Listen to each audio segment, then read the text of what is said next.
जोड स्तंभालेख करायचे। जोड स्तंभालेख, आता जोड स्तंभालेख मध्ये काय असते की एका आलेखावर दोन आलेखाचा आपण आकृती दाखवत असते है ना।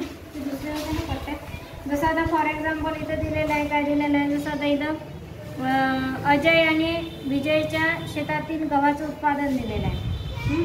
तर आता त्यांच्या गव्हाचं उत्पादन काय आहे आपल्याला हे या ठिकाणी दाखवायचं आहे।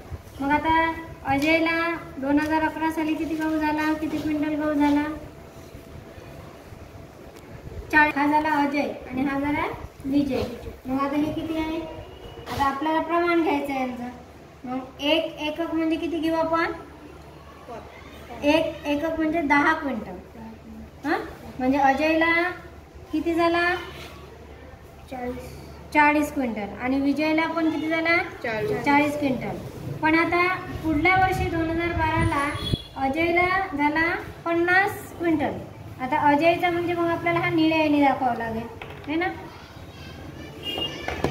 बघा आता हे किती आहे? 1 2 3 4 5 बरोबर आहे। हे किती झाला? 50 क्विंटल। आणि विजयला किती झालेला आहे? आता 55 आहे। पण आपण प्रमाण किती घेतलं इथं? 10। एक एकक म्हणजे 10 क्विंटल। मग आपण इथं घेऊ 60 क्विंटल घेऊ, ठीक आहे। आता 60 क्विंटल म्हणजे हे किती पाहिजे आपल्याला? 1 2 3 4 5 आणि 6 बघा। आणि हा झाला विजयच्या शेतातला गहू। म्हणजे 2011ला विजयला आणि अजय विजयला सारखाच गहू झाला। पण 2012ला अजयला कमी झाला, 50 क्विंटलच झाला आणि विजयला किती झाला? 60 क्विंटल झाला।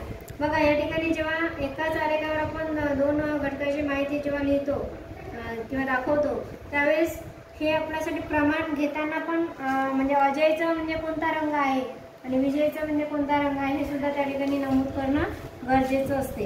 आणि त्याचप्रमाणे आता त्याच्यानंतर 2013 साली आहे। आता 2013 साली म्हणजे अशाच प्रकारे आपण या ठिकाणी जोड स्तंभालेख करू शकतो। आता तुम्ही बरं आता करून दाखवा बरं।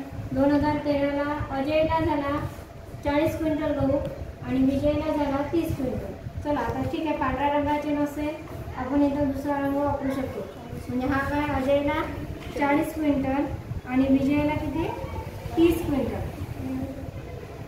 स्तंभालेखाची सुद्धा बघा तुम्हाला वहीवर काढायला सोपं जाते की हे इथे ॲक्च्युअली करायला सोपं चाललं सांगा बरं।